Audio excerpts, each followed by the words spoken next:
नमस्कार साथियों, law order and civil rights YouTube channel में आपका स्वागत है। देखिए यहाँ पर एक खबर जो आपको सोचने में मजबूर कर देगा, यानी कि सीबीएसई द्वारा आयोजित यूजीसी नेट की परीक्षा में एक प्रश्न गलत पूछने से एक छात्रा की जीवन बर्बाद हो गई। यानी कि एक गलत सवाल पर सीबीएसई द्वारा जो पूछे गए प्रश्न थे उनके में से एक प्रश्न गलत था, जिनको चैलेंज की है ये छात्रा अलका पांडे ने।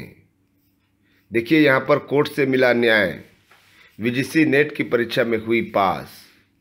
यहाँ पर कानपुर की एक खबर है, एक गलत सवाल पर हाईकोर्ट गई।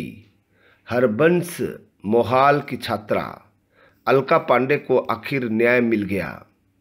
कोर्ट के आदेश पर यूजीसी ने 27 नवंबर को संशोधित परिणाम जारी करते हुए अलका को उत्तीर्ण कर दिया है। अलका ने बताया कि उसने आगरा विश्वविद्यालय से बीएड और एमएड की पढ़ाई की है। दोनों ही परीक्षा में वह विश्वविद्यालय की टॉपर रही थी। पिछले वर्ष शिक्षा शास्त्र विषय से उसने नेट की परीक्षा दी, इसमें उसे अनुत्तीर्ण कर दिया गया। अलका का कहना है कि उसे पूरा यकीन था कि वह फेल नहीं हो सकती।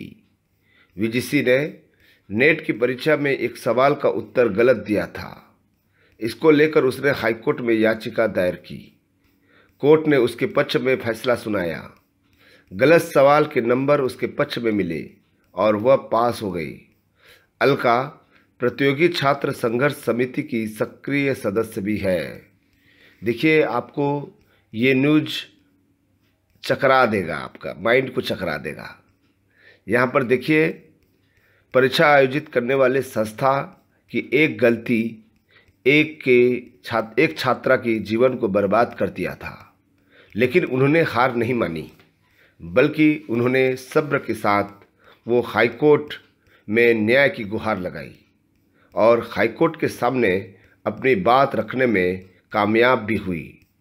हाईकोर्ट ने यूजीसी को आदेश दिया कि जब एक प्रश्न आपके द्वारा पूछे गए जो गलत प्रश्न था, जिनका आंसर अलका पांडे ने सही आकलन किया था, तब ऐसी स्थिति में इस प्रश्न के, यानी कि ये गलत प्रश्न के कह सकते हैं कि इसकी जो भरपाई है, इसकी जो नुकसान है, छात्र उठाने की बजाय इसकी जिम्मेदारी यूजीसी को लेना चाहिए।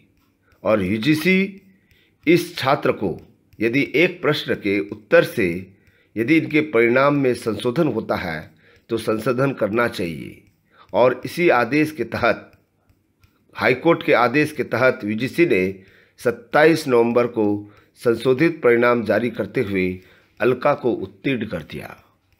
दोस्तों, इस तरह के कोई खामियाजा आप भी भुगत रहे हैं तो ये साइटेशन आपके लिए बहुत ही उपयोगी आएगा। यानी कि कामयाबी आपको भी मिल सकती है। यदि आपके साथ में इस तरह की कोई घटना हुई है, तब आप भी इसी केस के साइटेशन को लेकर आप हाईकोर्ट में यूजीसी के विरुद्ध में आप चैलेंज कर सकते हैं। आप हाईकोर्ट जा सकते हैं और हाईकोर्ट से न्याय प्राप्त कर सकते हैं। ये जो केस है, ये केस यूजीसी के लिए एक बड़ी कह सकते हैं कि खामियाजा कह सकते हैं, और स्टूडेंट के लिए एक अच्छी खुशखबरी माना जा सकता है। यही साइटेशन इन फ्यूचर में भी आने वाली है। ये इन फ्यूचर में भी साइटेशन जो है उपयोग किया जा सकता है। यदि आपके साथ भी किसी भी एग्ज़ाम में हुआ हो, उस एग्ज़ाम को आप चैलेंज कर सकते हैं और उसके माध्यम से हाईकोर्ट से न्याय प्राप्त कर सकते हैं। न्याय की गुहार लगाना आपका फंडामेंटल राइट्स है। साथ ही साथ आप ये सोचते होंगे कि ये पॉसिबल नहीं है। दोस्तों, ये पॉसिबल है, और ये पॉसिबल बनाया है अलका पांडे ने, जो हरबंस मोहाल की छात्रा है। साथ ही साथ आगरा विश्वविद्यालय से उन्हें बीएड और एमएड में मेरिट लिस्ट में भी वो अपनी अंक हासिल की है। यानी कि आगरा विश्वविद्यालय से बीएड और एमएड की पढ़ाई की है और दोनों ही परीक्षा में वह विश्वविद्यालय की टॉपर रही है। जो छात्र हारते नहीं हैं, हार को स्वीकार नहीं करते हैं, वही छात्र आगे बढ़ते हैं। यही मेरा संदेश है और ये इससे हमें सीख लेनी चाहिए कि परीक्षा आयोजित करने वाली संस्था इस तरह की लापरवाही न बरतना ही नहीं चाहिए, बल्कि बड़ी सावधानी के साथ पेपर सेटर जो है, पेपर के लिए प्रश्न पूछा जाना चाहिए जिसका ऑप्शन सही हो। यानी कि कंफ्यूज्ड प्रश्न कभी भी सेटर को नहीं पूछना चाहिए, या फिर अपने मन की बात वाली प्रश्न भी नहीं पूछा जाना चाहिए जो स्पष्ट रूप से टेक्स्ट बुक में या प्रमाणित करता हो। ऐसे प्रश्न ही पूछा जाना चाहिए, अन्यथा स्थिति में वह प्रश्न चैलेंजेबल हो सकता है। Thank you.